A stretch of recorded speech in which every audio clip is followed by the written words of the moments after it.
కేసీఆర్ గారు ఏమన్నారు?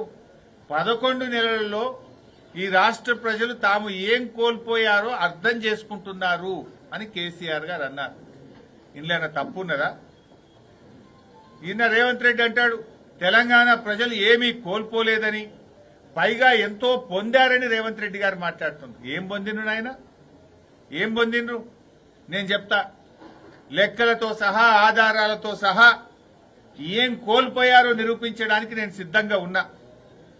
ఏమి పొందారో చెప్పడానికి మీరు సిద్ధంగా ఉన్నారా అని నేను అడుగుతా ఉన్నా. దేని మీద మాట్లాడదాం? వ్యవసాయ రంగం మీద మాట్లాడదామా? సంక్షేమ రంగం మీద మాట్లాడదామా? విద్యుత్ సరఫరా మీద మాట్లాడదామా? సాగునీటిపైన మాట్లాడదామా? త్రాగునీటిపై మాట్లాడదామా? విద్యపై మాట్లాడదామా?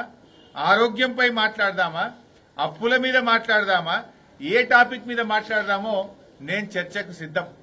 ఎక్కడ మాట్లాడదాం, ఎప్పుడు మాట్లాడదామో చెప్పు. ఏ రంగం పోయినా చెప్తారు కదా. ఈ దవాఖానాలలో పోతే మందులు లేవు, కేసీఆర్ కిట్ బంద్ అయింది, న్యూట్రిషన్ కిట్ బంద్ అయింది, ఎక్స్పైర్డ్ గోళీలు ఇస్తున్నారు మీరు దవాఖానాలలో పోతే. వ్యవసాయ రంగంలో పోతే కేసీఆర్ ఉండంగా ఇచ్చిన రైతు బంధు బంద్ అయిపోయింది, అయిందా లేదా?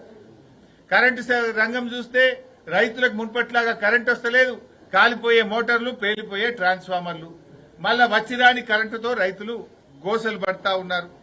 మంచినీళ్లు కేసీఆర్ ఉండగా మిషన్ భగీరథ నీళ్లు ప్రతిరోజు వచ్చినాయి.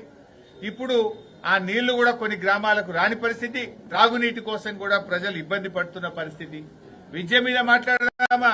ఇవాళ కూడా నాగర్ కర్నూలు జిల్లాలో ఈ పురుగులన్నం మేం తినమని అన్నం కూడా ఎత్తుకొని వచ్చి హైవే మీద కూర్చున్నారు విద్యార్థులు.